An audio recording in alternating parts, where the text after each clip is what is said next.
Bueno, buenas tardes a todos. Muchas gracias por conectarse, por participar de este webinar a beneficio del Centro CONIN Mar del Plata. Es para nosotros un placer contar hoy con la presencia del doctor François Galey. Bueno, ahora la encargada de Relaciones Institucionales del Centro CONIN Mar del Plata nos va a hacer la introducción. Yo agradecerles la participación de todos. Este es un webinar dentro del ciclo de webinars de UFASTA Conectados, coordinados por la Secretaría de Relaciones Institucionales de la Universidad FASTA. Así que, bueno, le voy a dar primero la palabra a Paula para que nos dé la bienvenida desde el Centro CONIN Mar del Plata. Bueno, buenas tardes a todos.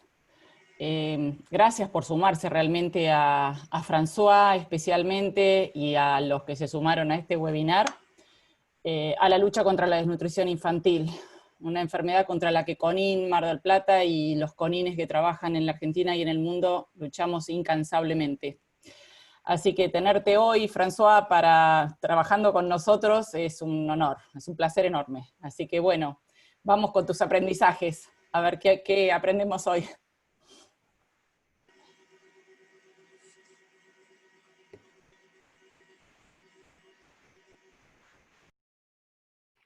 Bueno, muy buenas tardes en Argentina.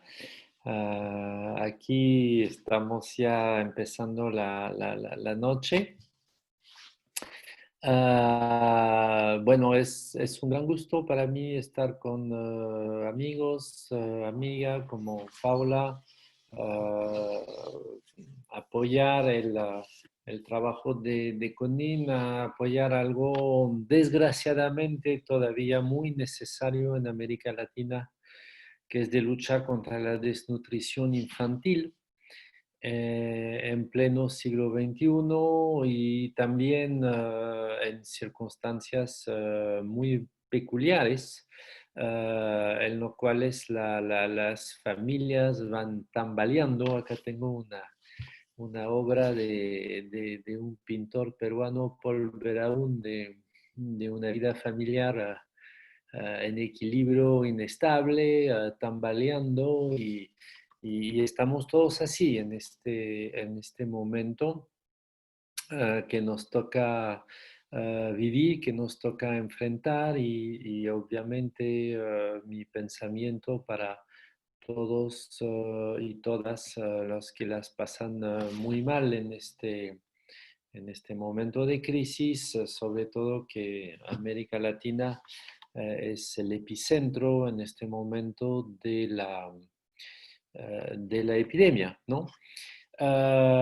Pero somos tercos, somos seres humanos y el ser humano, el Homo sapiens sapiens, quizás su gran calidad es la terquedad, tanto en las cosas buenas como en las cosas malas, pero no habrá sostenibilidad sin terquedad. Entonces, vamos a ser tercos esta tarde y seguir haciendo nuestro trabajo de seres humanos, de contar cómo debería ser el mundo y darnos ánimo para que sea tal como debe ser, ¿no? Que es la obra filosófica y ética por definición. La ética que no es una teoría de la obediencia, sino al contrario de la desobediencia. Eso lo hablaré en otro momento, en otra clase. Bueno, voy a compartir mi pantalla para que podamos ver el PowerPoint. Ya está. ¿Está todo bien? ¿Sí? ¿Lo ven bien? Ok. Entonces repuse en la primera diapositiva lo que había escrito para introducir un poco esta charla de la tarde.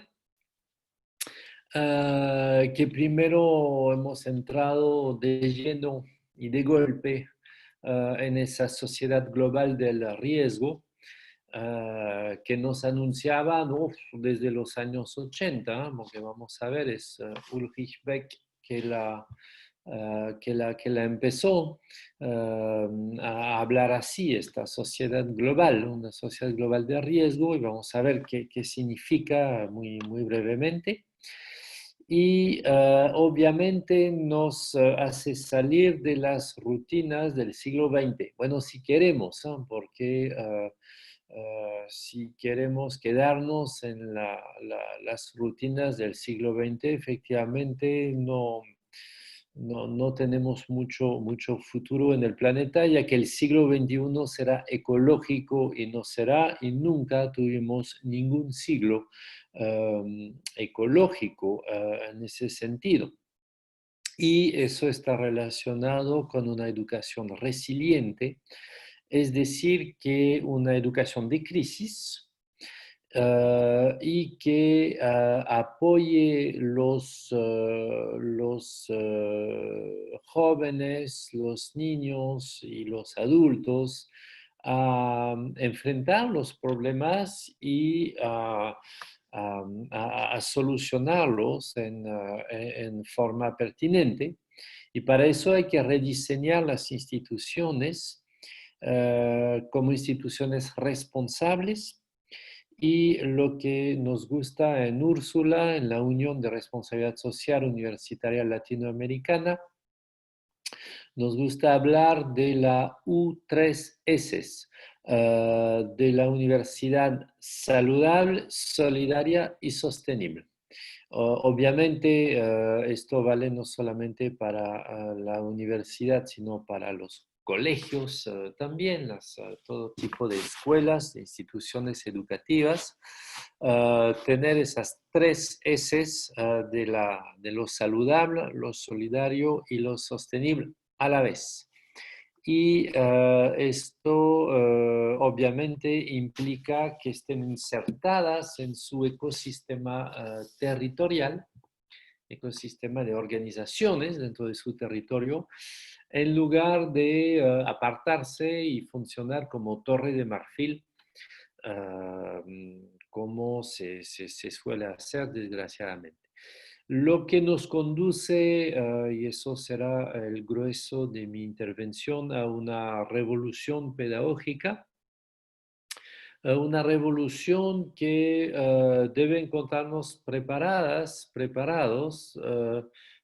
practicando lo que yo llamo tres competencias imprescindibles en tiempo de crisis.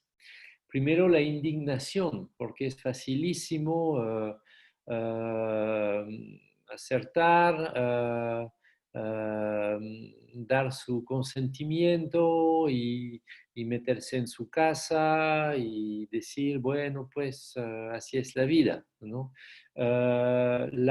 Cualquier crisis debe encontrarnos indignados, ¿no? Y la indignación es un valor ético de primer nivel en este momento. Obviamente una indignación que conduce al atrevimiento, es decir, al movimiento, la acción, la innovación. Y para que ese atrevimiento no sea atrevido y violento, sino más bien constructivo, necesitamos de empatía. Ponernos en el lugar del otro, sentir lo que siente el otro, activar nuestras neuronas espejos, ser el espejo del mundo, desarrollar el cuidado universal, ¿no? Porque bueno, me gustó mucho poner esa fotografía, muy de actualidad, ¿no? Y hacerle preguntar a esta señorita, ¿y ahora qué? ¿No? Estamos confinados, estamos un peligro, todo ser humano se vuelve un peligro de contagio frente a los demás seres humanos y nos quitan la sonrisa. Nos quitan tu sonrisa de caña dulce recién cortada, como decía el gran cantante venezolano Simón Díaz. Y es obviamente una pena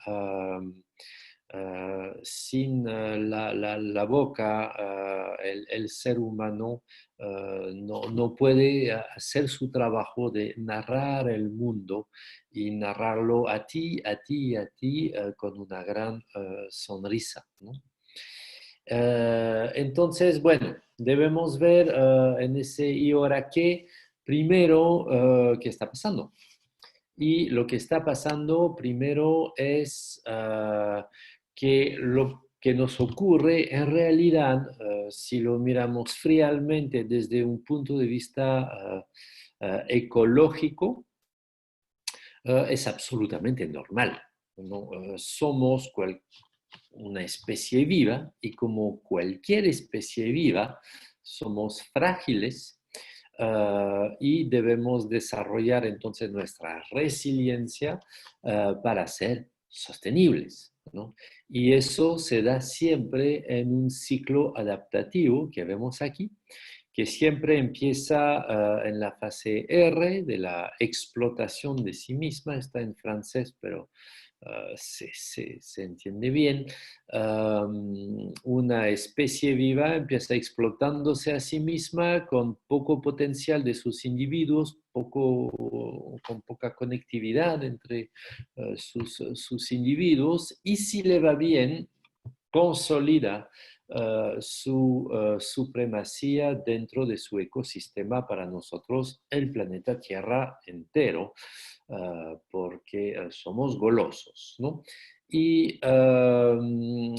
de inmediato esta fase de consolidación, la fase K, está seguida por una fase de destrucción. ¿Por qué? Es muy simple. La crisis es cuando todos los elementos de un sistema hacen lo mismo al mismo tiempo, ¿no? Entonces, cuando muchos individuos de una especie muy conectados, con mucho potencial, hacen lo mismo en su territorio, pues obviamente se comen todo.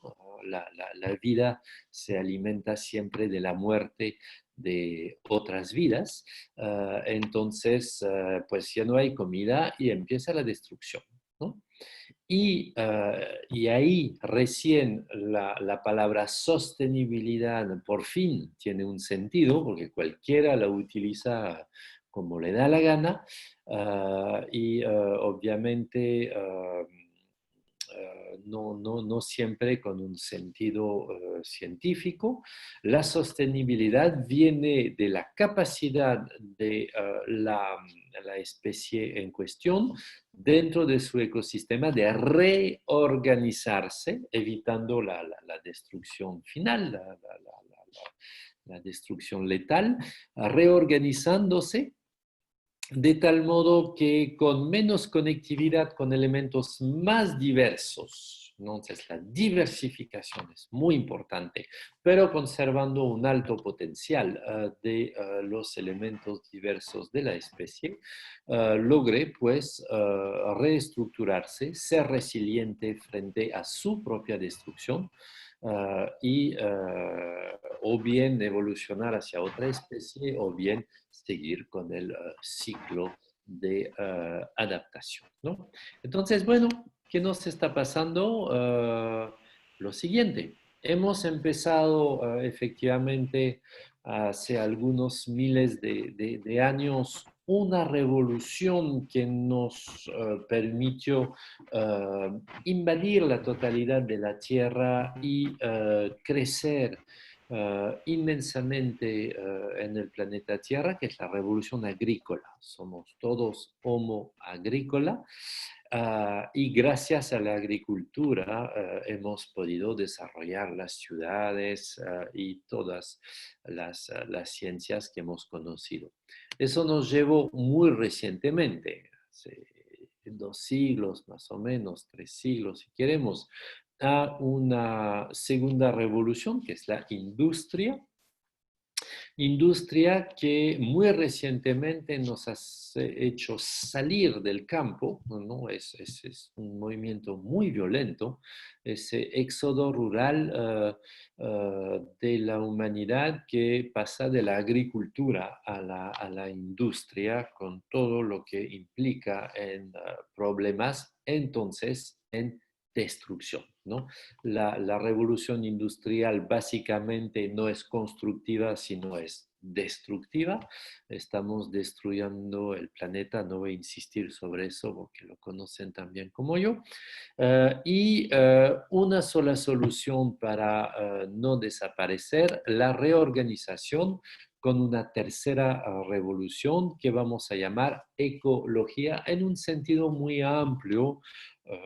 Mi propósito no es proselitista de defender algún programa de un pequeño partido ecologista, sino más bien efectivamente de considerar el logos humano dentro del oikos de la casa común, que es el planeta Tierra, ¿no? Entonces, pasar de una revolución destructiva, que es la revolución industrial, que destruye tanto a nivel económico como a nivel político, porque todas las revoluciones que hemos conocido en los 2 últimos siglos han sido muy violentas y muy destructivas, pasar a una revolución ecológica, regenerativa, reorganizadora, resiliente, sostenible, con seres humanos mucho más dispersos en la Tierra, viviendo de modo mucho más sobrio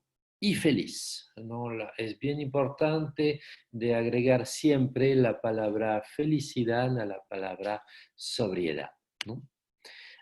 Y para eso, si me permiten, 2 elementos bíblicos, 2 historias bíblicas del Génesis, ¿no? Primero, la historia de Noé, que es el momento de casi desaparecemos, ¿no? Pero Noé construye el barco, pone toda la vida ahí, muy importante. La ética de Noé es una ética global, es una ética de la sostenibilidad, donde los seres humanos se encargan de toda la casa, ¿no? Es una ética del cuidado de toda la casa.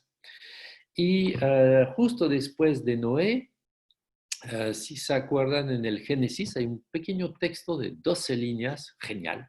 Esta historia de Babel, donde todo el mundo estaba en paz, todo el mundo vivía en una misma ciudad, todo el mundo estaba de acuerdo, todo el mundo construía una gran torre, todo el mundo hablaba el mismo idioma. Entonces parece ser que todo está bien y ahí la actitud de la divinidad es muy graciosa, muy curiosa. Llega a Dios y en lugar de felicitarse que todos los seres humanos están en paz, por fin, están de acuerdo y trabajan en consenso para construir esta ciudad, dice, ya no van a tener límites, ¿no? Dios se preocupa por los límites, entonces es un Dios ecológico, ecologista, ¿no? Que ve los umbrales críticos, entonces la superación de los límites que conducen a los derrumbes, el colapso, estamos en la figura de una torre fálica vertical, entonces obviamente algún momento va a caer, y dice esto está mal, y dispersa los seres humanos por toda la tierra, entonces están en confinamiento, ¿no? Los pone en cuarentena lejos los unos de los otros y les da idiomas diferentes, ¿no? Es bien importante no equivocarse. En la Torre de Babel todo el mundo habla inglés, el Globish, espantoso Globish actual, ¿no? Mientras que en la sociedad ecológica todos y cada uno desde una enorme diversidad cultural, ¿no? Horizontalmente esparcidos en la tierra, pues cada comunidad habla un idioma diferente. Entonces, para entendernos, tenemos que hacer el esfuerzo empático, de ir a comprender el otro desde su otra edad y no agruparnos, centralizarnos en forma totalmente crísica, ¿no? Porque otra vez la crisis es hacer todos lo mismo al mismo tiempo, entonces la Torre de Babel, ¿no? Con un mismo idioma, entonces un idioma mediocre. Les recuerdo que cualquier idioma es absolutamente mediocre, puesto que es ignorante de todo lo que saben decir todos los demás idiomas, ¿no? Entonces, no es ningún juicio de valor frente a ningún idioma del mundo, todos valen, pero todos obviamente están limitados a su propio idioma. Entonces, el día espantoso en que todos hablaremos inglés y solamente inglés, ya nadie podrá pensar nada original y habremos perdido 99% de la inteligencia humana por definición, ya que el inglés, al igual que el francés, el castellano, el quechua y todos los idiomas del mundo, es pobre de todos los demás idiomas, ¿no? De ahí que dentro de esa tercera revolución, si adviene, deberemos todos los días cantarle un himno a la diversidad. Amar a la diversidad. Estamos haciendo todo lo contrario ahora. Nos encanta la estandarización, nos encanta la optimización, nos encanta la maximización y nos encanta el monopensamiento monolítico con un mono idioma, ¿no? Muy bien. Entonces, bueno, eso es lo que nos toca hacer. El contexto en el cual lo debemos hacer es esta sociedad global de riesgo del cual les hablaba, el libro de Ulrich Beck, que les invito a leer, es del 86, si mal no recuerdo, el original alemán. Es un libro genial, ¿no? Y que nos hace entender que estos riesgos, como el que de pandemia que estamos viviendo ahora, no son accidentes, son sistémicos, invisibles, predecibles. Ya los científicos sabían que iba a venir ese coronavirus, iba a venir mucho más porque hay más de 300 coronavirus, enfermedades zoonóticas que conocemos, globales, ¿no? Y catastróficos, ¿no? Catastrófico significa como no estamos frente a un accidente, que hay un grado de irreversibilidad y de imposibilidad de costear un seguro reparador. Eso es bien importante, ¿no? Los accidentes de la fase industrial, siglo XVIII, XIX y XX, son accidentes. Este es un accidente, ocurre según una cierta estadística y los seguros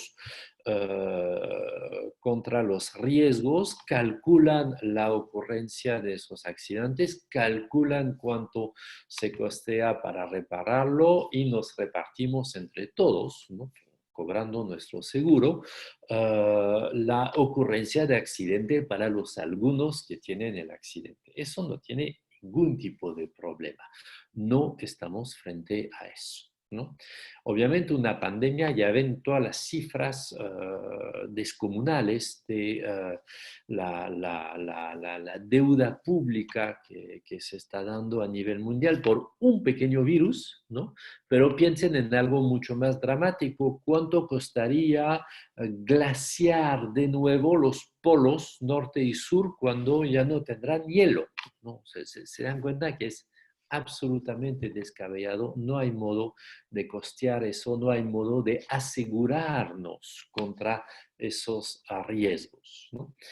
Segundo punto, esos riesgos no están ligados a una naturaleza reacia. Ese pobre coronavirus no tiene culpa de absolutamente nada.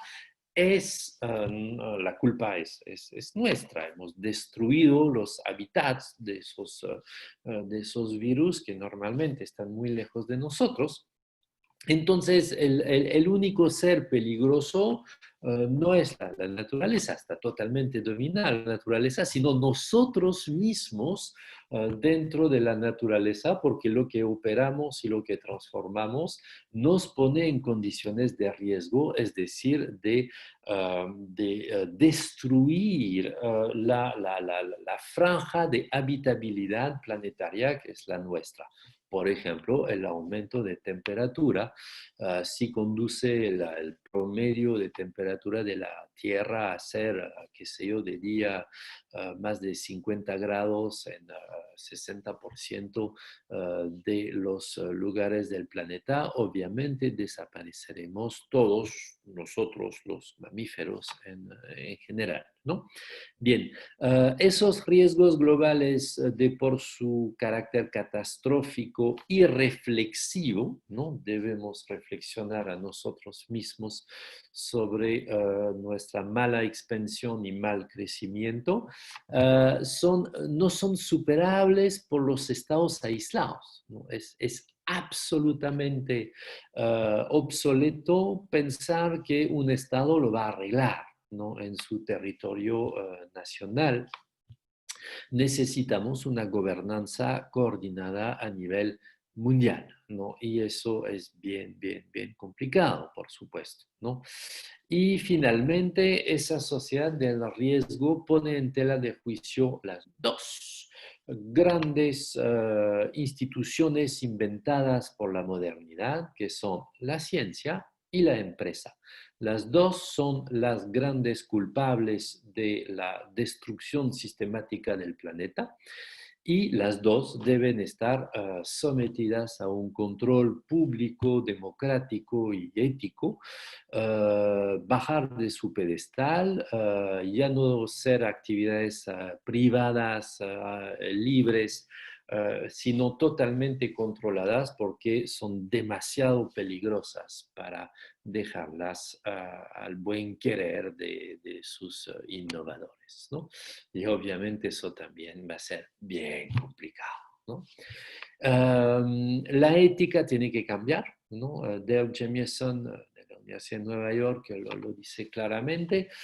Si nos planteamos algo como el cambio climático o la pérdida de biodiversidad o las enfermedades zoonóticas pandémicas, obviamente necesitamos reformular nuestros conceptos de responsabilidad ética porque ya no son responsabilidades éticas, morales, podemos decir, individuales, ¿no? El individuo no puede hacer absolutamente nada contra un impacto global, son responsabilidades sociales, es decir, socializadas entre muchísimos actores, ¿no?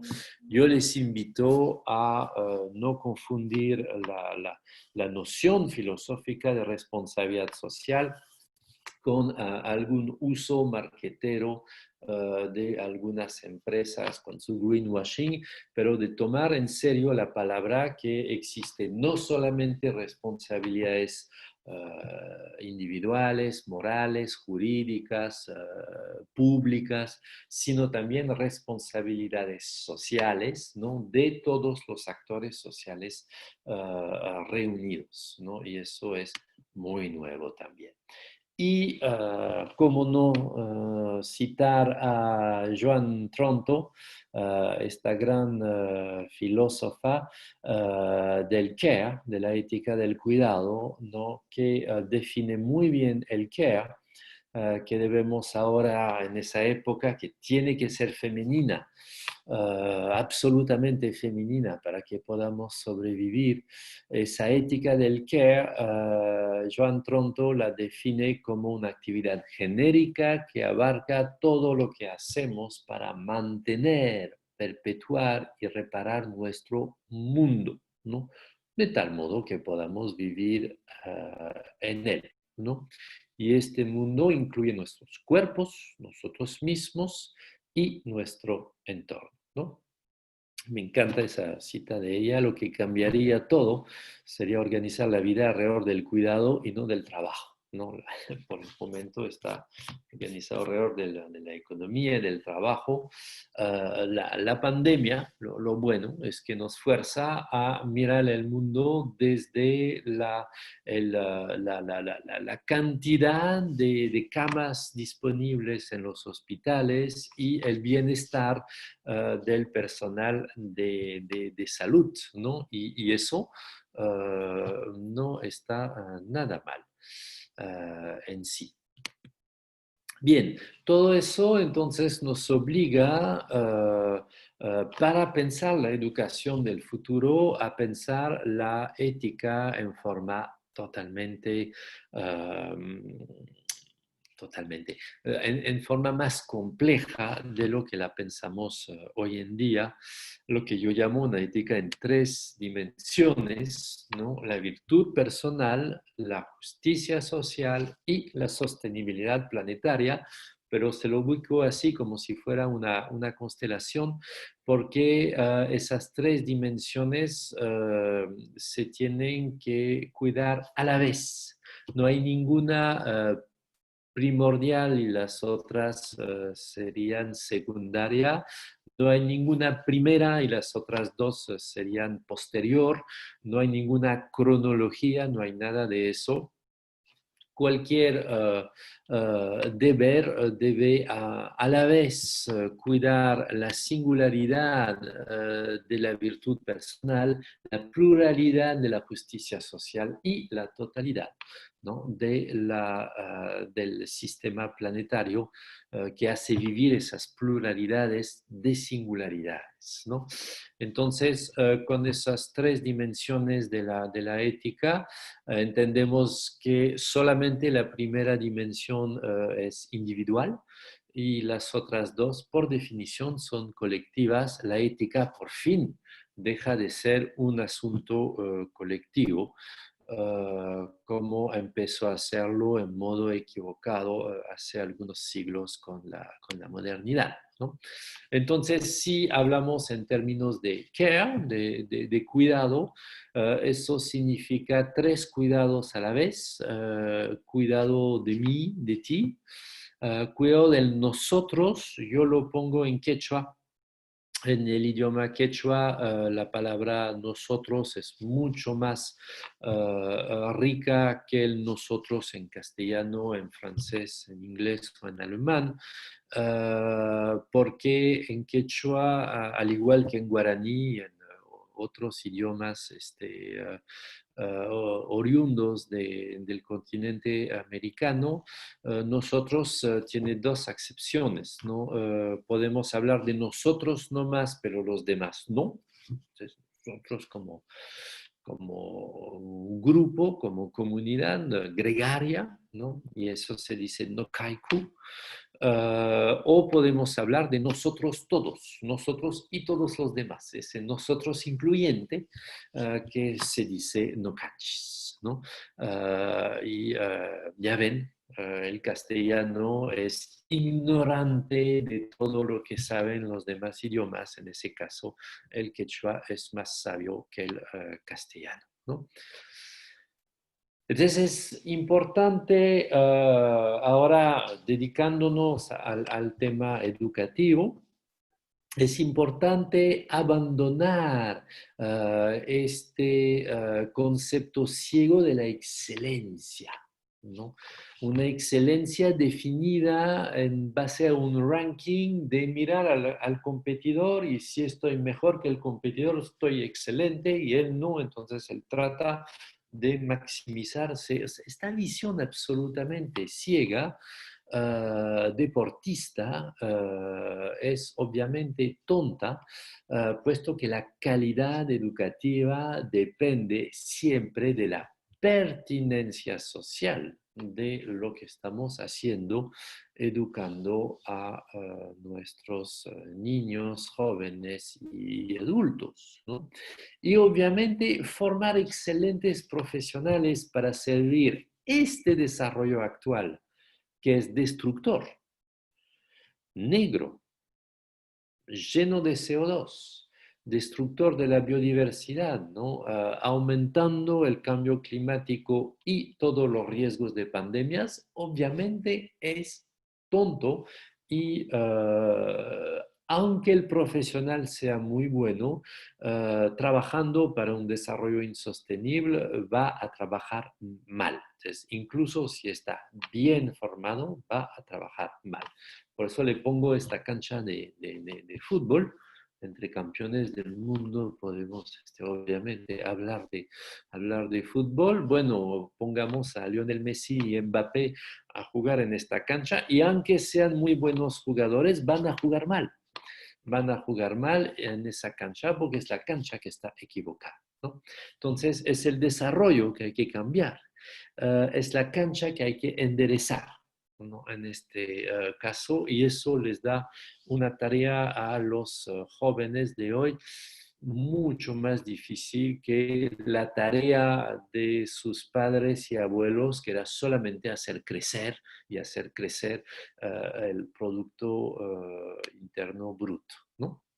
Entonces, imagínense ahora si nos pusiéramos realmente a desarrollar la educación en forma socialmente pertinente.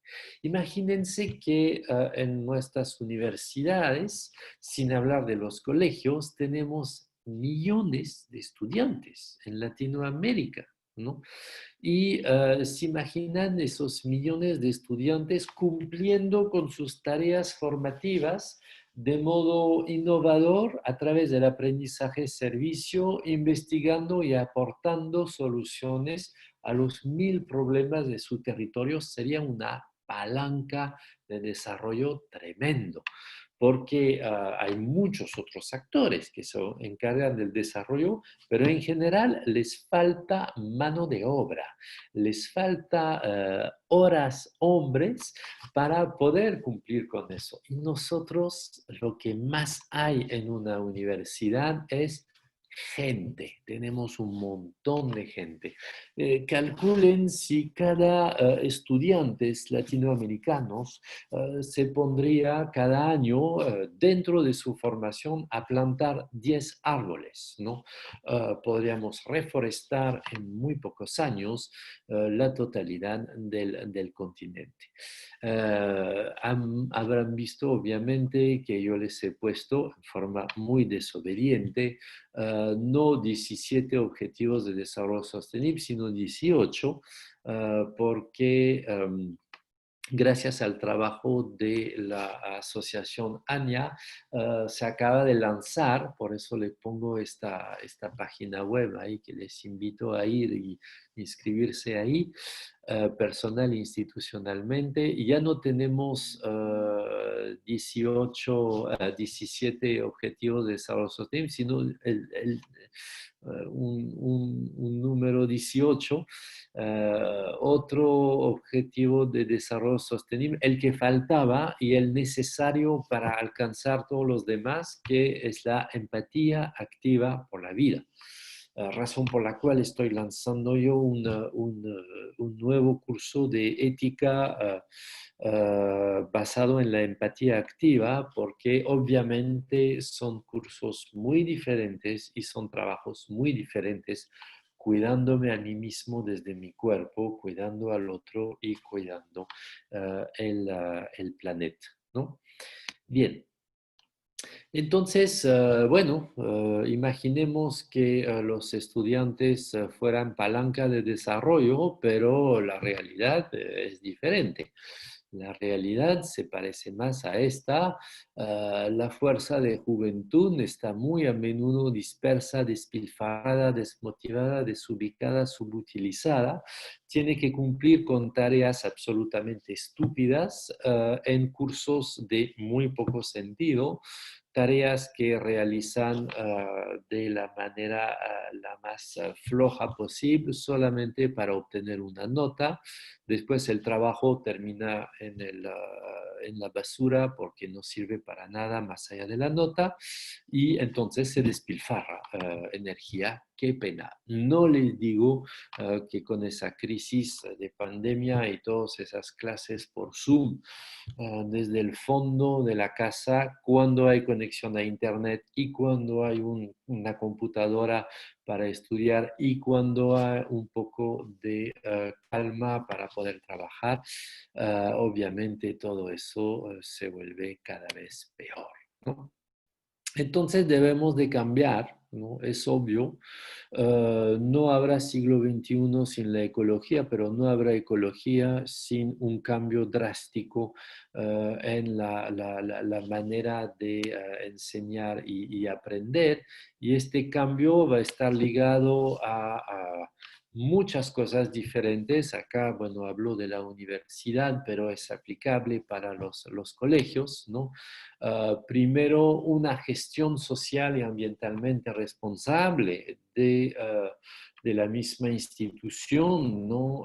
Trabajando todos los aspectos, ética 3D, de la virtud personal, de la justicia social y de la sostenibilidad planetaria en un campus responsable. Un campus U3S, saludable, solidario y sostenible, donde trabajemos la democracia participativa, la agroecología, por ejemplo, la permacultura, las relaciones sanas entre nosotros, etcétera, etcétera.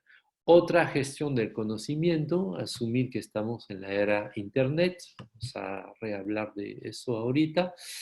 Desde luego que hay una obsolescencia muy rápida de los saberes, que bueno, y que muchos actores no universitarios son mucho más sabios que nosotros en la universidad, entonces que debemos abrir todas las puertas de la universidad para que entre el conocimiento que está mucho más afuera que adentro, ¿no?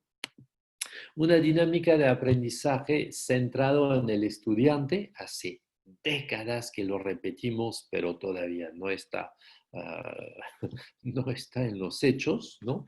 El aprendizaje servicio, ¿no? El aprendizaje por proyectos, el aprendizaje por desafíos, ¿no? Las tecnologías pedagógicas están, ¿no? La investigación de acción, pero desgraciadamente no se aplican muy poco, se aplican en esos cursitos de extensión que no son lo grueso de la formación en nuestras universidades, ¿no? Obviamente un cambio en las líneas de investigación, que en lugar de ser monodisciplinaria y basada en el fondo concursable internacional y las exigencias de las revistas peer review de América del Norte, debería ser investigación en y con la comunidad en miras a los ODS, ¿no? Y los modos de participación social, menos proyección social paternalista. Cuando digo aprendizaje-servicio, yo no digo paternalismo y entrega, obviamente, de dádivas, ¿no? Sino realmente inyección social en la universidad, en los colegios y encuentro de saberes entre los diferentes actores, ¿no? Todo eso lo tenemos en el modelo Úrsula, que quizás ya conocen, ¿no? Este modelo Úrsula que nos permite en 12 metas, 66 indicadores, ¿no? Tener un autodiagnóstico de la institución de educación superior que ya hemos aplicado con éxito en 80 universidades del continente, y que permite evaluar los 4 procesos de gestión, formación, cognición y participación social. Sobre todo, ya es tiempo de nunca más confundir la responsabilidad social de las universidades con la función de extensión de las universidades, ¿no? Es importante entender que la responsabilidad social o bien es integral y transversal o bien es un mero bla bla bla de extensión solidaria, pero que no toca la formación, no toca la investigación, entonces no toca los dos pilares fuertes y no toca la gestión, que es el corazón mismo de la universidad, porque ahí se diseña las relaciones entre las personas y cómo vamos a tratar el mundo dentro de nuestra pequeña sociedad que es el campus universitario, ¿no? Bueno, supongo que ya habrán leído esas metas. Les digo, hay 66 indicadores después.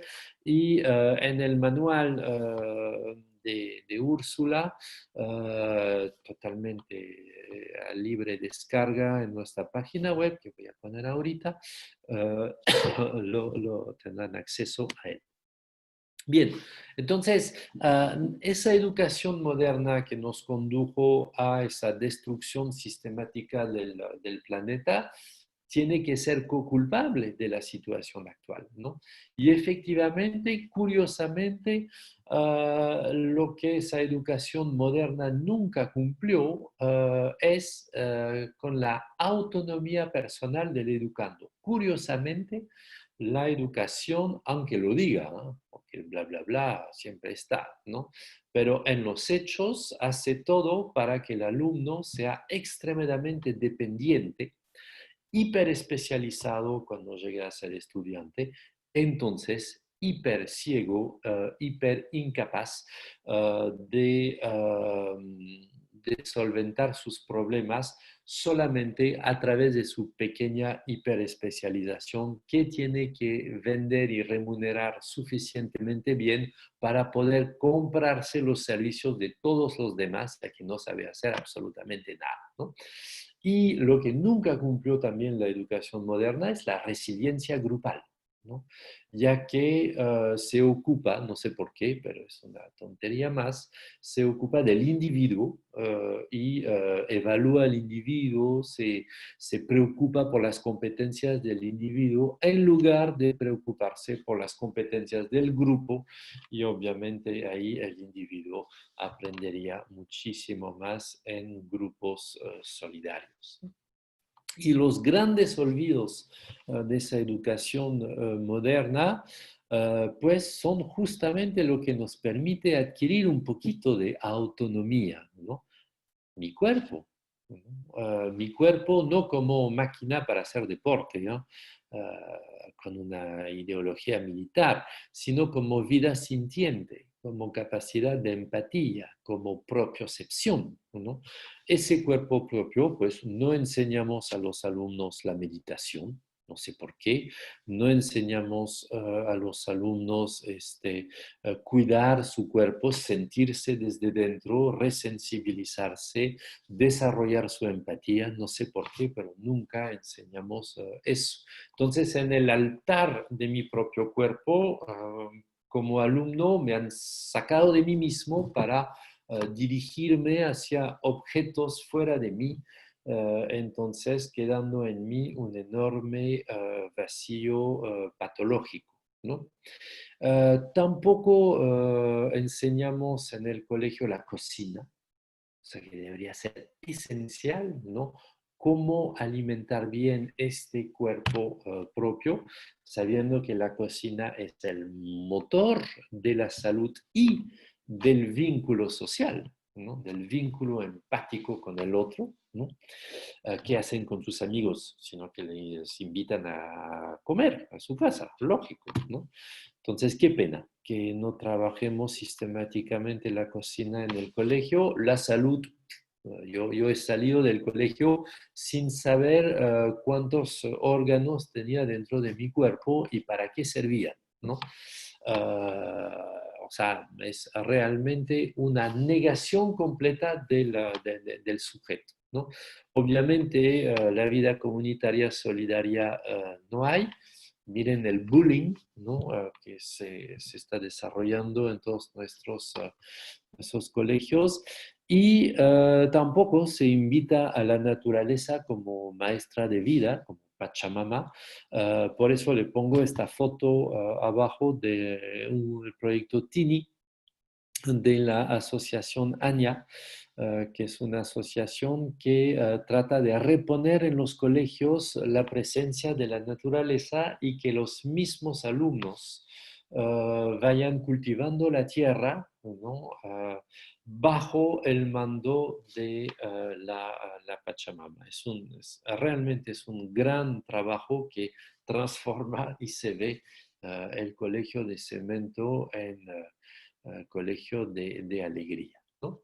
Entonces, bueno, en nuestra era Internet hubiéramos debido cambiar ya la educación, pero curiosamente Internet llegó y revolucionó por completo la gestión del conocimiento sin que nos enteramos nosotros los académicos. Yo me incluyo totalmente. No había nunca utilizado Zoom antes de la pandemia, ¿no? Entonces, para decirles que yo soy un analfabeta casi total de la era Internet, ¿no? O sea que es una pena. En la era educativa pre-Internet, más o menos, el conocimiento estaba en la cabeza de los algunos sabios. El docente había logrado sacarle de la cabeza del sabio un poquito de saber para él también saber, y ese conocimiento extremadamente jerarquizado, ¿no? El alumno que estaba fuera del conocimiento, ignorante, tenía que ingresar al colegio para poco a poco aprender un poquito de lo que sabía el docente, que aprendía un poquito de lo que sabía el sabio, ¿no? Pues Internet llegó y terminó para siempre con este mundo. Hoy en día estamos en un océano de conocimientos, ¿no?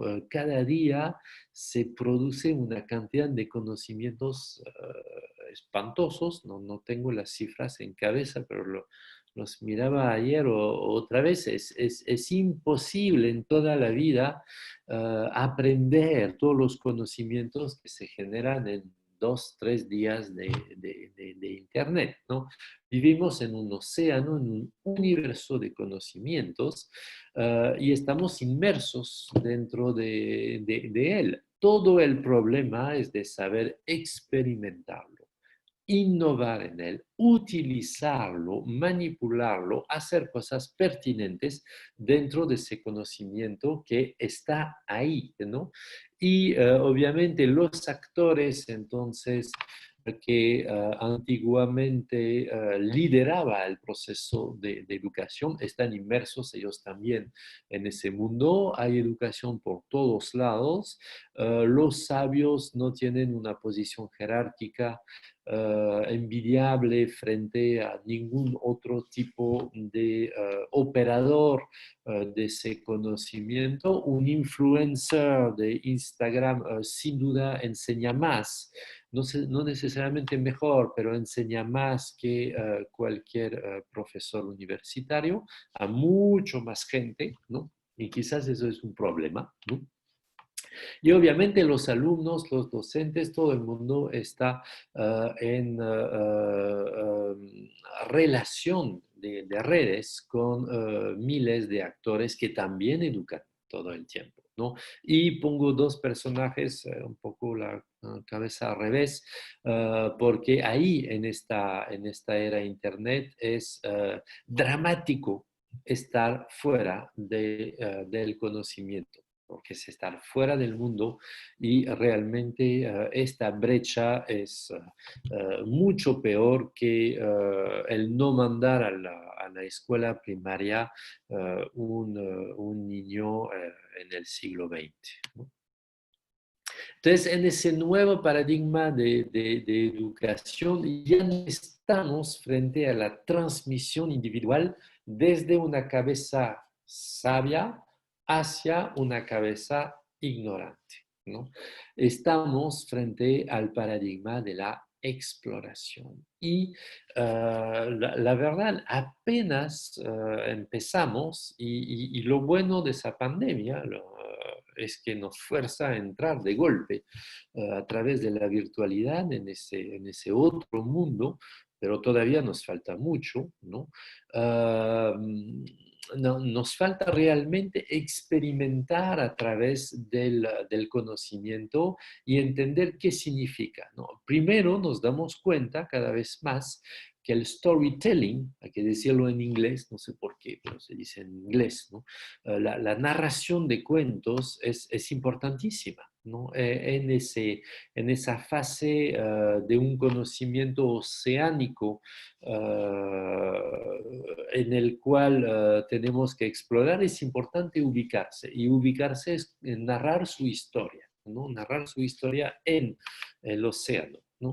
Y eso es bien, bien, bien importante y todavía no hemos tomado todas las conclusiones, las consecuencias de lo que esto significa, ¿no? Por el momento utilizamos la virtualidad dentro del paradigma clásico, ¿no? O sea, yo no estoy acá, obviamente, haciendo la alabanza de los TICs, estoy diciendo lo que es, no que esté bien o mal, ¿no?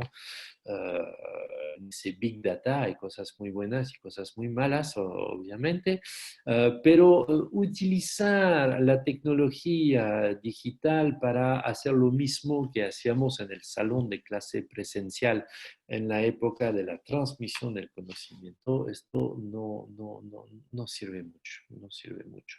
Más bien debemos entender que todos somos ignorantes, pero no ignoramos las mismas cosas, ¿no? Entonces, lo que yo ignoro, el influencer de Instagram sí lo sabe. Y lo que él ignora o ella ignora, yo quizás lo sé, ¿no? Bien, entonces dentro de eso voy terminando para que pasemos al diálogo. Lo que los escolares y estudiantes necesitan es obviamente comunidad, volver a trabajar y aprender en grupos, ¿no? Debemos volver al AINI, al AIJU andino para el colegio, es obvio. El sujeto aprendiz de la educación nunca es el individuo, es obviamente el grupo, ¿no? Y debemos multiplicar las notas grupales, las evaluaciones grupales para evaluar trabajos grupales, ¿no? Porque necesitamos resiliencia y la resiliencia jamás va a ser una resiliencia individual, ¿no? Yo soy resiliente individualmente si tengo mucho poder, mucho dinero para pagarme los servicios de todos los demás, ¿no? Pero si eso no ocurre, y va a ocurrir cada vez menos, yo necesito de mi comunidad. Entonces, si yo no sé vivir, trabajar y resolver problemas en comunidad, yo no sé nada, yo no sé sobrevivir, ¿no? Entonces, es bien importante este tema de que el sujeto de la educación es el grupo, no es el alumno, ¿no? Individual. Aprendizaje-servicio, como les dije, ética 3D, empatía activa, ODS 18, pensamiento glocal y pensamiento complejo. Supongo que ustedes conocen bien los trabajos de Edgar Morin, no voy a insistir en eso. Una institución escolar abierta sobre su comunidad y corresponsable de sus problemas y de sus éxitos. Y un alumno que sepa ser autónomo cuando sale del colegio, que sepa cultivar la tierra en forma agroecológica, por supuesto, que sepa cultivar su cuerpo, su empatía, que sepa cocinar, que sepa cuidar su salud, salud preventiva, etcétera, etcétera, ¿no? Y el perfil del egresado, entonces, de nuestras universidades debería ser más esa figura sociológica y psicológica que están haciendo y que ya los científicos estudian desde algunas décadas. Se habla muy poco de eso, pero es un grupo social cada vez más importante, que es el creativo cultural, ¿no? Creativo cultural que trabaja para la sobriedad feliz, ¿no? Tiene una visión integral y global del mundo, ese creativo cultural o esa creativa cultural. Tiene una apertura a los valores femeninos, muy importante, y a la tolerancia. Entonces, no desarrolla una moral grupal cerrada, tradicionalista, tratando de imponer a los demás su pequeño punto de vista del mundo. Al contrario, trabaja desde el amor a la diversidad, el amor a esos valores femeninos de acojo y de cuidado. Cuando digo valores femeninos, no digo valores para las mujeres, digo valores para todos los seres humanos desde el lado femenino del cuidado y de lo que el Tao llama el espíritu del valle, ¿no? Esa capacidad de acoger, de abrirse para acoger y permitir dentro del valle que se dé la profusión de Liang Kai, como dice en los Andes, ese trabajo fructífero, ¿no? Tiene una integración de los valores ecológicos, este tipo de creativo cultural. Trabaja una alimentación mucho más sana, es muchas veces vegetariano, come muchísimo menos carne. Sé que es difícil de decir eso a argentinos, pero habría que comer muchísimo menos carne, aunque nos guste, y a mí también me gusta mucho. Trabajar métodos de salud alternativa, un hábitat diferente, su consumo se reduce y trabaja cada vez que puede la propia agricultura, permacultura, por ejemplo, ¿no? Cultivar comida en espacios muy reducidos donde se puede hacer. Acabamos de hacer un webinar, Úrsula, sobre la permacultura en la universidad, muy interesante. Tiene compromiso social y desarrolla su personalidad espiritual. Digo espiritual, no digo religioso, ¿no? Porque no necesariamente es un ser que sigue una religión, pero es un ser que se preocupa por el lado espiritual de la vida y lleva experiencias, ¿no? Ligadas a la espiritualidad, ¿no? Y simpatiza con la sabiduría indígena. Entonces, bueno, frente a esto, la alternativa es más o menos simple ahora. O bien seguimos privilegiando la universidad del siglo XX con su enseñanza individualista para lograr el éxito, ¿no? El business as usual, la misma historia de siempre, y obviamente este tipo con su corbata que maximiza la tasa de rendimiento de su empresa. Y qué importa los impactos y qué importa, externalizo todo, pero pienso haber ganado cuando tengo más plata. Obviamente, bueno, este modelo nos conduce a la desaparición de Homo sapiens más o menos rápido ahora.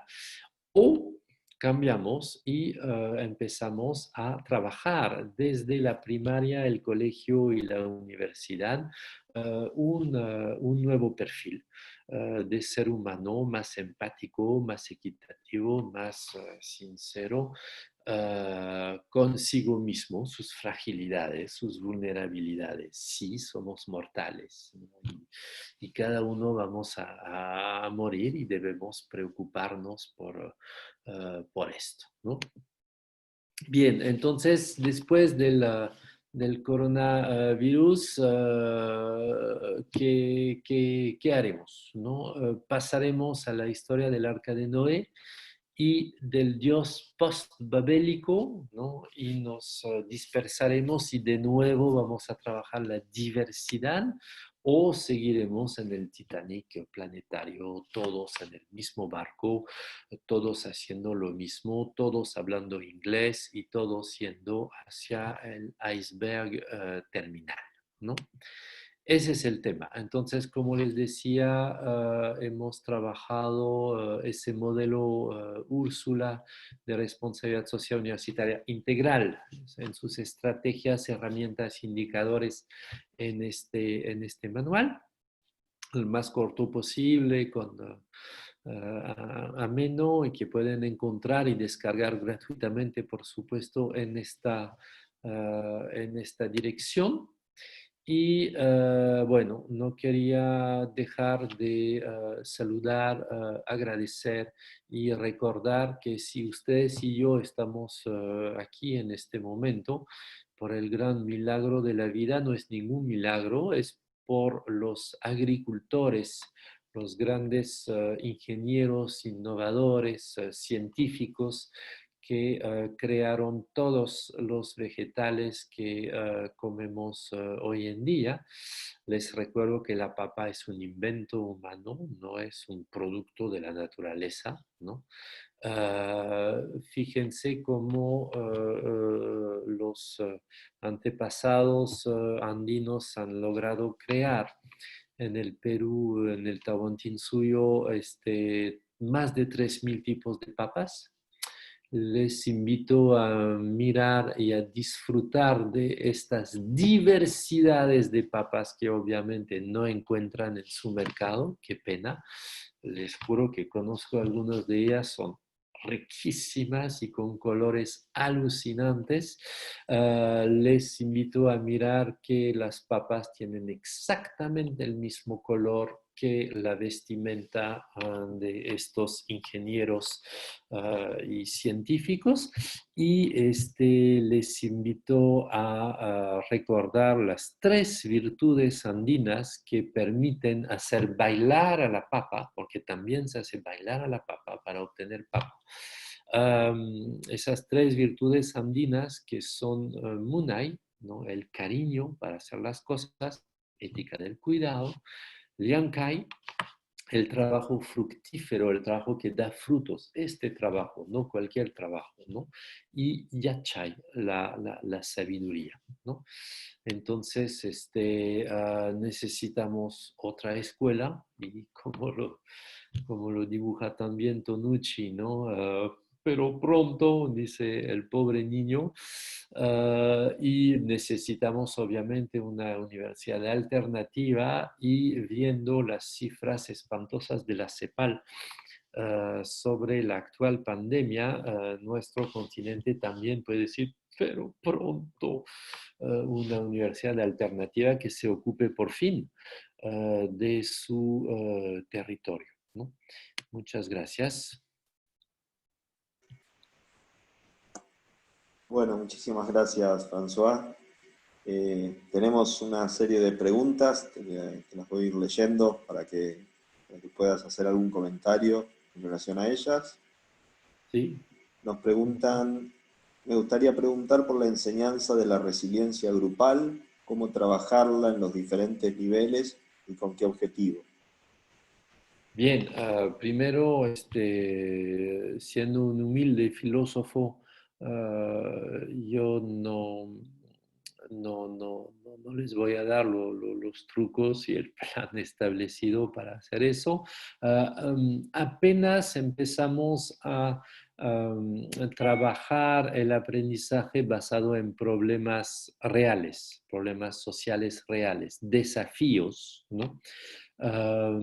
Obviamente, ponemos a los estudiantes ante un problema complejo que tiene muchas aristas, y le decimos, ya pues, si no me construyes esa eólica y que no funciona y que no abastece el salón de clase en electricidad al final del semestre, es cero, tienen todos cero, ¿ya?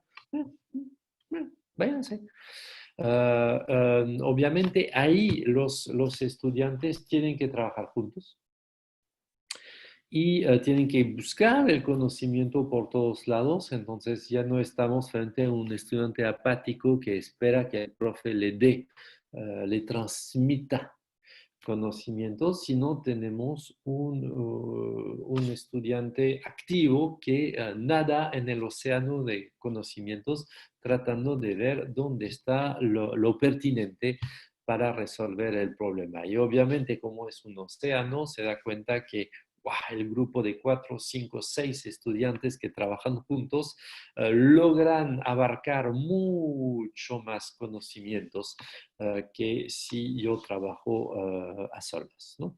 Entonces hay todos esos efectos que se dan naturalmente en un trabajo grupal y bueno, después hay los métodos de evaluación, ¿no? ¿Por qué los estudiantes son individualistas? Porque los evaluamos en forma individualista, ¿no? Entonces, si entiendo que la meta en el salón de clase es tener la mejor nota, es decir, más alta que la tuya, bueno, yo ya soy un individualista, ¿no? Si no hay notas o las notas son grupales o las evaluaciones son celebraciones para nuestros desafíos resueltos, bueno, yo no voy a ser individualista, voy a trabajar con mis compañeros, ¿no? Entonces, se trata de rediseñar. Se trata de rediseñar. Desgraciadamente, va un poquito más allá que algún truco de la flipped classroom, ¿no? El aula invertido. Está muy bien el aula invertido, pero hay muchas cosas que hay que invertir para tener un aula invertido que funcione. No, no empecemos por el final, es decir, el pobre docente en su salón de clase asignado, como prisionero, ¿no? Asignado a su salón de clase. Empecemos por el inicio, es decir, el rediseño institucional, ¿no? Y ahí hay muchas cosas que hacer. Pero también hay un grado de autonomía en los colegios y en las universidades que podemos utilizar en este momento, ¿no? ¿Otra pregunta? Bueno, otra pregunta, nos dicen, bueno, sí, ¿por dónde recomendarías comenzar en el camino de la RCU a una institución que no piensa desde ese lugar? um, Leyendo el manual. Hay muchas equivocaciones sobre el concepto de RCU, ¿no? Como les dije, la mayor equivocación es reducirlo a la extensión, ¿no? Entonces, la extensión es un órgano del cuerpo universitario, ¿no? Hay básicamente 3 órganos centrales: formación, investigación, extensión. Bien. Si me digo la responsabilidad social lo cumple la extensión, estoy reduciendo la responsabilidad social a un órgano. Es como si dijera la calidad universitaria es un órgano, es la oficina de calidad, por ejemplo. El resto no importa que no tenga calidad, pero la oficina de calidad tiene que tener calidad. Es estúpido, ¿no? Obviamente, ¿qué cosa tiene que ser socialmente responsable? Es decir, responsable por los impactos sociales y ambientales de la actividad diaria de la institución educativa, obviamente todos los procesos, ¿no? Entonces, ¿compramos papel? ¿Ok? ¿Cómo lo compramos? ¿A quién lo compramos? ¿Con qué dinero? ¿Con qué fines? ¿Y qué tipo de papel estamos comprando? Ya es responsabilidad social, ¿no? ¿Cómo capacitamos a los docentes? Ya es responsabilidad social, ¿no? ¿Cuál es el contenido de los programas curriculares? Eso es responsabilidad social, porque el contenido de la currícula va a tener impactos fenomenales en la sociedad, ¿no? Entonces, si diseñamos mal, ¿no? Estamos malogrando directamente la sociedad, ¿no? Entonces, se dan cuenta que la responsabilidad social, por definición, es transversal. Mientras no entendemos eso, 2 actitudes, ¿eh? La actitud de la derecha y la actitud de la izquierda. La actitud de la izquierda, esta cosa de los empresarios, ¿no? Nada que ver con la universidad, nosotros no somos empresa, además nosotros en la universidad pública ya somos socialmente responsables, bla, bla, bla, bla, bla, bla, ¿no? La zona de confort de la izquierda, que dice, no, no, no. todo eso no es para nosotros, ¿no? Y la zona de confort de la derecha que dice, claro, la responsabilidad social, sí, sí, sí, la extensión, vamos a ir, ¿no? A ver a los pobres y hacer un proyecto ahí, mire, tomamos la foto, trabajamos muy bien ahí, y esa foto y ese proyecto de extensión, es decir, fuera de la currícula y fuera de la investigación, ¿no? ¿Dónde está el dinero? ¿Dónde está el poder? ¿Dónde está la fuerza? ¿Y dónde están los estudiantes a diario? Pues esa extensión es el árbol que esconde la ausencia de bosque, ¿no? El árbol que esconde que hemos talado todo el bosque. Porque no sirve para nada ir a hacer un proyecto con los pobres, ¿no? De la barriada del frente si en mis clases de economía enseño la escuela de Chicago, enseño Von Mises, ¿no? Y Von Hayek, ¿no? La escuela austríaca, y repito a mis futuros administradores y economistas, lo único importante es el Return on Investment trimestrial. Listo, ¿no? Con eso yo fabrico millones de pobres, ¿no? Entonces no va a servir que mi proyecto vaya a ayudar a 10, ¿no? Mejor entender, ¿no? La responsabilidad social es global y es central. Y es un nuevo modelo de universidad que mira los problemas globales, por eso empecé por la sociedad global de riesgo, y que responde por el tipo de enseñanza superior que necesitamos frente a esa sociedad global de riesgo, ¿no? Y un poco te vinculo con esa pregunta, otra que tiene algo relacionado, que dice, ¿qué acciones pueden pensar en función de fortalecer desde la universidad la comunidad de graduados para contribuir al desarrollo sostenible? La comunidad de graduados y de exalumnos, de egresados, es un actor esencial.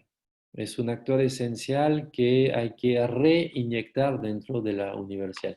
Nadie conoce mejor cómo mejorar la universidad que un egresado de la universidad que la conoce porque la ha vivido y que conoce también el mundo laboral, entonces que entiende cuáles son los baches, cuáles son los problemas, cuáles son los conflictos entre la enseñanza que recibió y lo que en realidad hubiera debido recibir, ¿no? Entonces, los egresados son una comunidad esencial, ¿no? Que hay que escuchar y asociar al rediseño curricular permanente de la universidad, ¿no?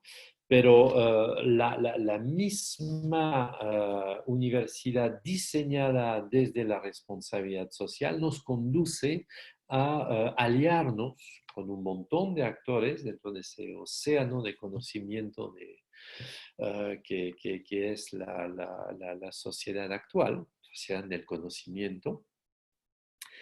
Escuchar esos aliados, ¿no? Proyectar con ellos soluciones a problemas, convocar las diferentes facultades para, con los alumnos en sus cursos profesionalizantes, no el sábado y domingo como voluntarios, no, en los cursos de carrera, ¿no? Ir a resolver los problemas, ¿no? Y en base a todos esos proyectos que se van resolviendo, rediseñar permanentemente la currícula.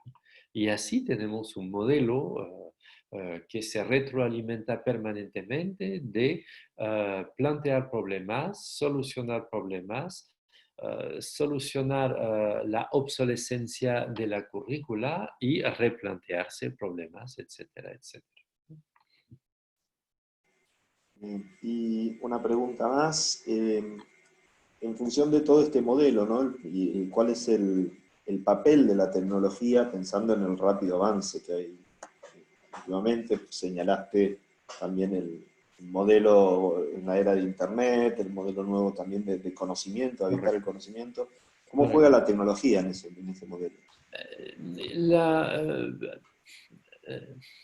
Mira, la tecnología está, y obviamente o bien la usamos o bien no nos dejamos usar por ella, ¿no? Y por los más astutos que nosotros, que sí la saben usar bien. Les recuerdo que de los 10 hombres más ricos del mundo, primero todos son hombres, no mujeres, y casi todos son expertos en Big Data y en uso de herramientas donde nos hacen trabajar a nosotros a abastecerle su gran cerebro digital que capta ese conocimiento y ellos venden este conocimiento, ¿no? Entonces, más bien yo diría cómo hacer para que nosotros, los universitarios, los educadores, los que tenemos fines pedagógicos, ¿no? Fines educativos, nos apropiemos de esas herramientas, ¿no? Por ejemplo, a través de alertas especializadas. Yo trabajo con muchas alertas especializadas de responsabilidad social, de desarrollo sostenible, de educación.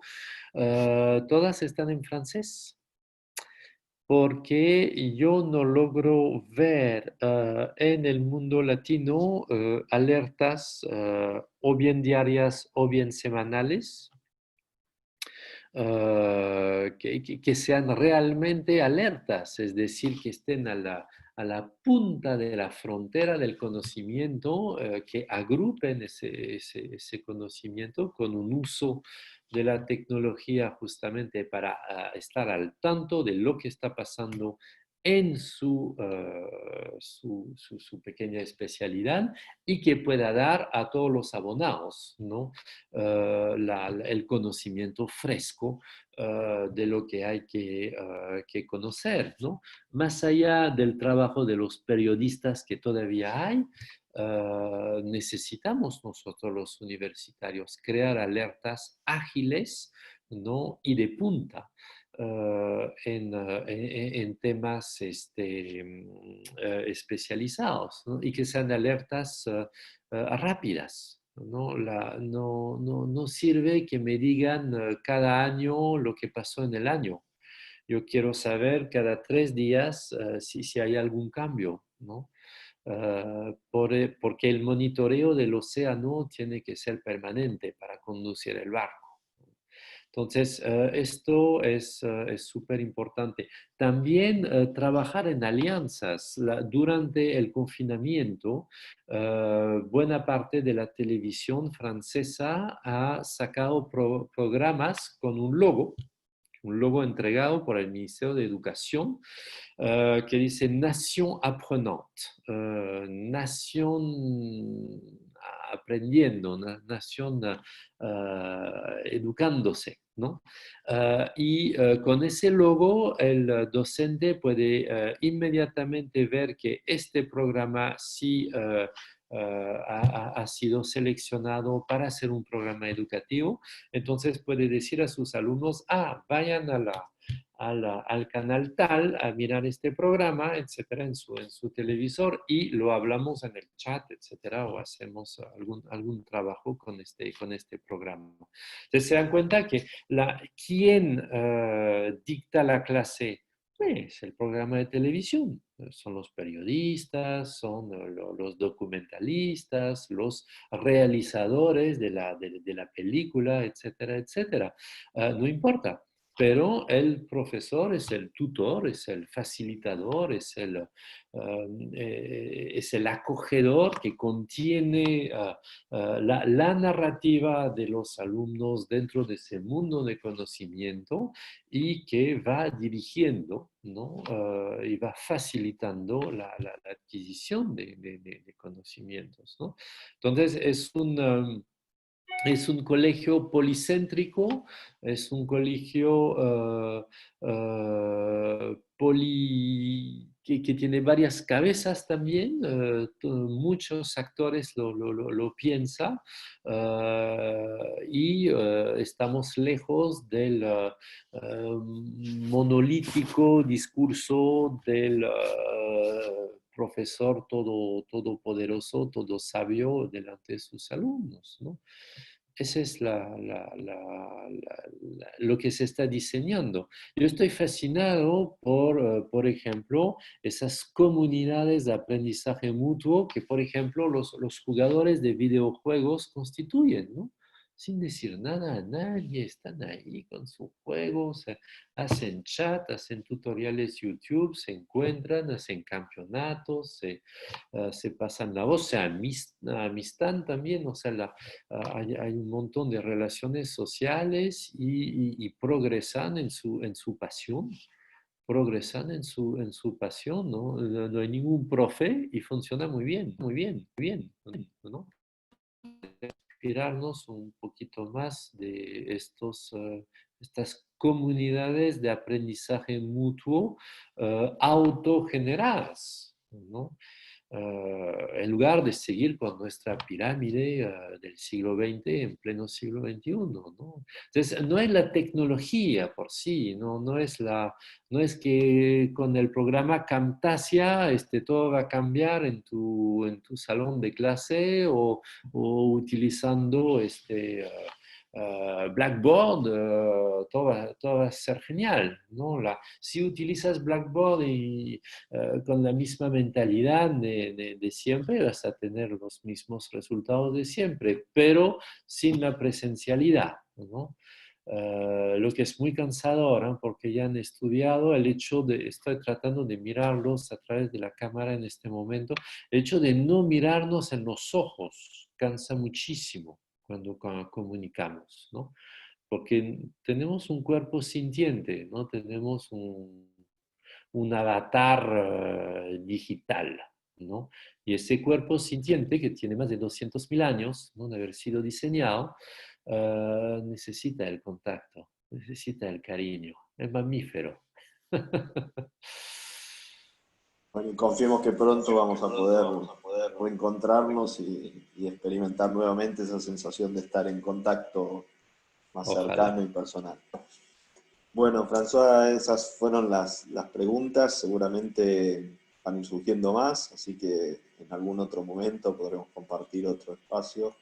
Agradecerte mucho por tu generosidad y bueno, por este espacio. La verdad disfrutamos muchísimo la charla. Los comentarios todos han sido muy buenos. Agradeciendo por haber compartido este espacio. Les recuerdo a todos también que el webinar está siendo grabado, así que lo vamos a poder volver a ver y compartir. Genial. Eh, Me mandas el enlace para ponerlo en Úrsula, Les ¿no? voy a mandar el enlace. Recuerdo que Úrsula la adhesión es gratuita, hay adhesión individual que es gratuita y la adhesión institucional también es gratuita. Somos más de 180 universidades en el continente en este momento, en 14 países, y que, bueno, sencillamente promovemos lo que les acabo de decir, ¿no? Sin ningún otro afán que morir un poquito menos tontos de lo que hemos nacido. Bueno, y sin dudas es todo un desafío, ¿no? Decía, un profesor en algún momento decía, bueno, venimos al mundo siendo personas, el desafío es irnos de él sin haber perdido esa condición.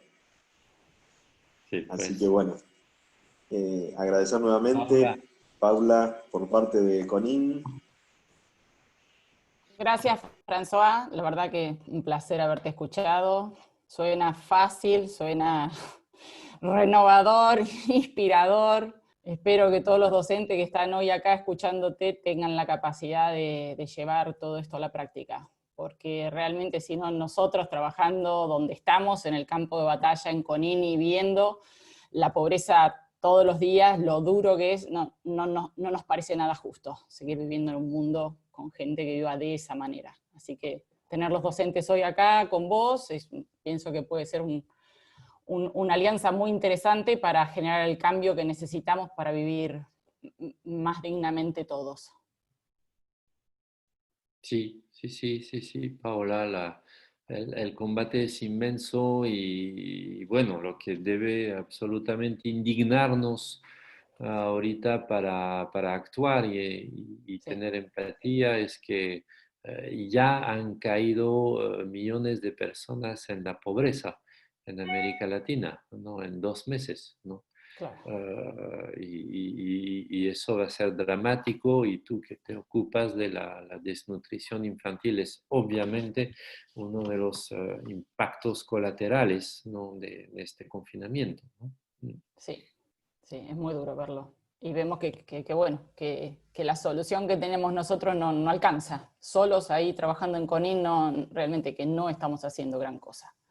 Así que bueno, esperemos que tus conocimientos se expandan, que sean muchos los que comprendan que hay que hacer cambios y que los hagamos, todos. Sí, sí, sí. Permacultura, ocúpense de Permacultura. permacultura. Sí, Muy sí. importante. Muchas gracias.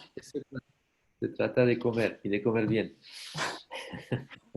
Bueno, muchísimas gracias a todos. También los invitamos a todos a que visiten la página de CONIN MDP.org para que puedan conocer también el trabajo que se viene desarrollando en el centro. Y bueno, que agradecerles a todos la gentil colaboración que tuvieron con una pequeña donación para el centro CONIN. Son 50 chicos, Paula, que están recibiendo asistencia, ¿verdad? Bárbaro, muchas gracias. Todo ayuda. Bueno, gracias a todos. Buenas tardes. Gracias, François. Gracias. Gracias, un Gracias. Chao, saludo. Francisco. Chao. Chao.